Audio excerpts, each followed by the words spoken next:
Imagine waking up on Christmas morning and finding the streets silent, shops closed not for celebration, but by force, churches stripped of decorations, and soldiers watching to ensure no one dares to sing a carol. No feasts, no gifts, no bells, just another working day under threat of punishment. This is not fiction, not a dystopian novel, but a real chapter of British history. For nearly 2 decades in England and Scotland, Christmas was effectively erased. Not postponed, not rebranded, banned.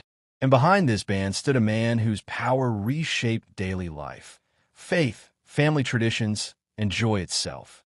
To understand how Christmas disappeared, we must first step into a time of fear, war, and religious obsession. 17th century Britain was tearing itself apart. King Charles I had been executed, monarchy abolished, and the nation plunged into uncertainty. In place of kings rose a rigid moral vision enforced by Parliament and the army. At the center of it all stood Oliver Cromwell, often remembered as a revolutionary hero by some and a tyrant by others. Though not crowned king, Cromwell ruled with authority greater than many monarchs, and his beliefs would soon reach into every home. 3. Christmas, to Cromwell and his supporters, was not holy. It was dangerous. They believed it had no biblical foundation, that it encouraged drunkenness, excess, gambling, and what they called sinful merriment. To the Puritans, true Christianity required discipline, simplicity, and constant self-examination. Feasting and celebration felt like rebellion against God. While ordinary families saw Christmas as warmth, food, and togetherness, the ruling Puritan elite saw chaos. And so, under their rule, joy itself became suspicious, something to be controlled, regulated, and eventually eliminated. In 1644, Parliament ordered that Christmas be observed as a fast day rather than a feast. Shops were told to remain open. Churches were instructed not to hold special services. Decorations were discouraged, then outright condemned. By 1647, the ban was formalized. Christmas was illegal. Easter was illegal. Even Whitsun vanished from the calendar. For the first time in centuries, December 25th became just another day of labor. Soldiers patrolled streets to enforce compliance, and anyone caught celebrating could face fines, imprisonment, or public shaming. Imagine the confusion this caused for ordinary people. For generations, Christmas had marked the rhythm of life. It was when families reunited, debts were forgiven, apprentices were given rest, and the poor were fed. Suddenly, all of that was forbidden. Bakers were raided for making mince pies. Taverns were shut down. Families whispered carols behind closed doors, fearful of neighbors who might report them. Children grew up without ever knowing what Christmas felt like, only hearing fragments of stories from elders who remembered better days. London became the epicenter of resistance. Despite the ban, many citizens refused to comply. On December 25th, 1647, crowds filled the streets, shops closed in defiance, and protests erupted. Soldiers responded violently. Riots broke out. In Canterbury, angry crowds tore down decorations placed by Puritan officials and restored traditional symbols overnight. The ban on Christmas was no small policy change. It struck directly at identity. For many, celebrating Christmas became an act of rebellion, a quiet declaration that faith and tradition could not be legislated away. Scotland experienced the ban differently, but no less intensely. Presbyterian reformers already viewed Christmas as unbiblical long before Cromwell's rise. In fact, Christmas had been discouraged in Scotland since the late 16th century. Cromwell's rule only hardened this stance. Celebrating Christmas could result in church discipline or fines. Entire generations grew up without the holiday. Even after the ban ended in England, Scotland remained resistant, and Christmas would not become a public holiday there until the 20th century, leaving a deep cultural divide that lasted centuries. Cromwell himself believed he was saving souls. He did not see himself as cruel, but righteous. In his letters, he spoke of godliness, discipline, and moral reform. To him, banning Christmas was not about destroying happiness, but eliminating corruption. Yet power has a way of distorting belief. When soldiers stormed homes to confiscate festive food, when families were punished for gathering, the line between spiritual reform and authoritarian control blurred. Faith, once personal, became enforced at the barrel of a musket. The irony is impossible to ignore. Christmas, a celebration of peace and goodwill, was crushed during one of the most violent periods in British history. Civil wars had already killed hundreds of thousands. Public executions were common. Fear ruled daily life. And yet the ruling authorities focused their energy on stopping feasts, songs, and laughter. For people exhausted by war and loss, Christmas was not excess, it was relief. Its absence made winters colder, not just in temperature, but in spirit. 10. Diaries from the time reveal quiet heartbreak. Samuel Pepys, a civil servant, recorded attending secret Christmas dinners, careful to hide the food and keep celebrations small. Clergymen debated whether obeying the law mattered more than honoring tradition. Parents struggled to explain to children why a day, once filled with excitement, had become forbidden. These were not radicals or criminals, just ordinary people caught between conscience and command. The ban turned private homes into battlegrounds between belief and authority. The enforcement was uneven but relentless. In some towns, officials looked the other way. In others, punishment was harsh. Bakers were fined for selling traditional foods. Shopkeepers were forced to stay open.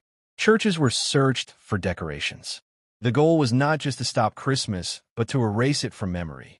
Over time, that erasure nearly succeeded.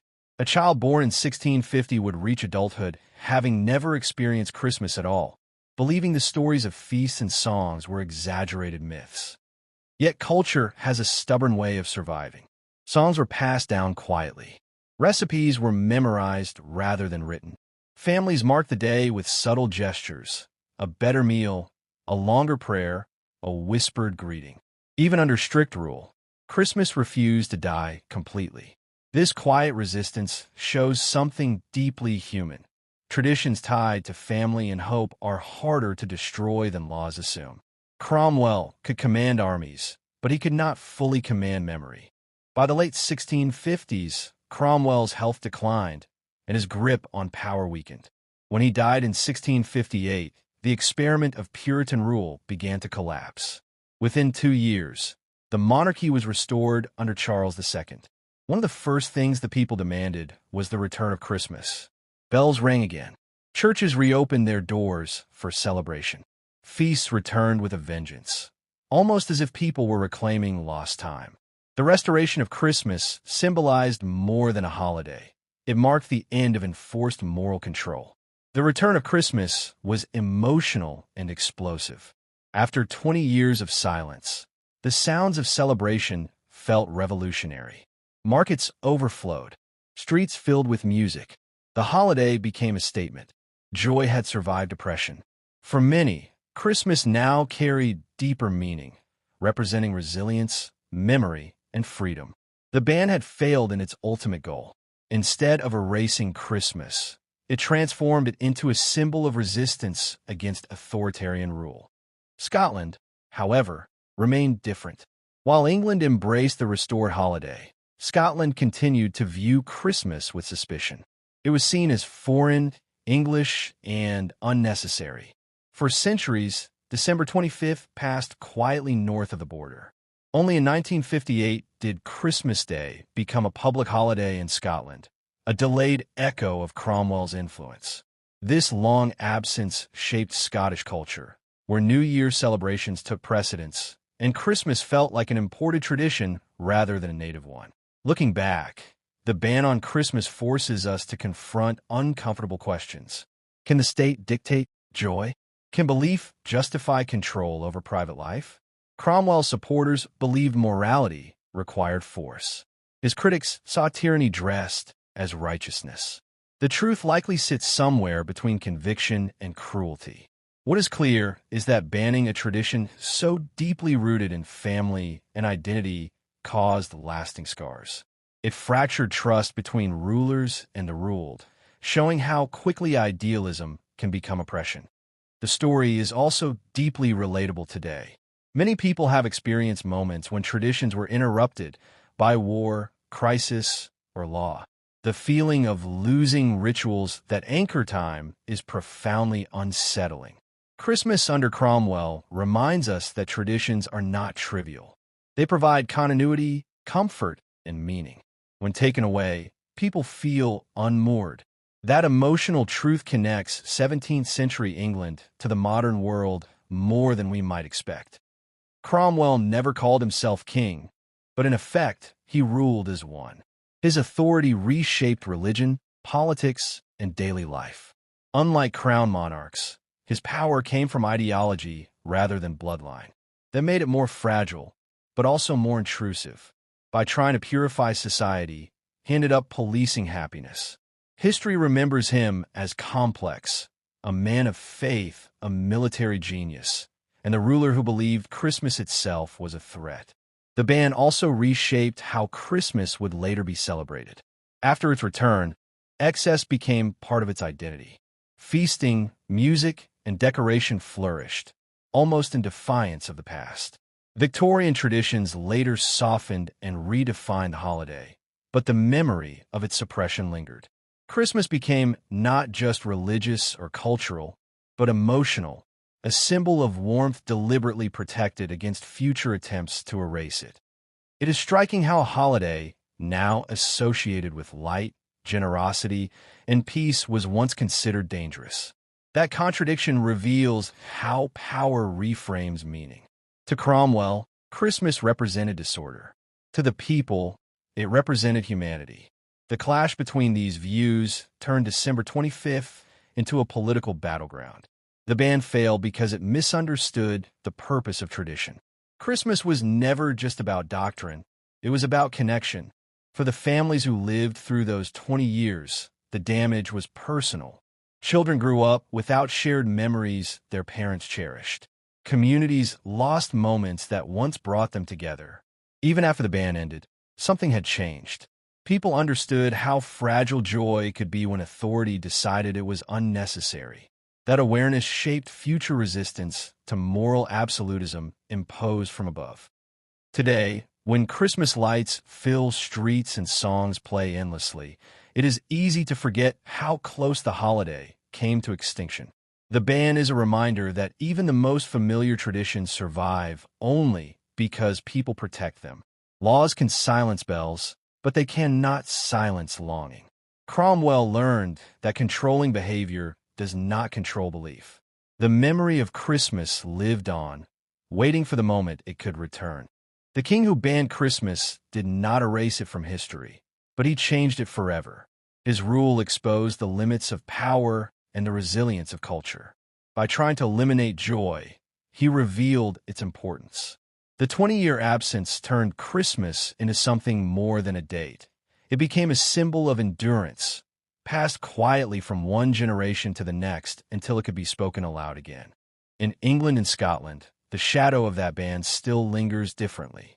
One embraced Christmas with renewed passion. The other took centuries to reclaim it.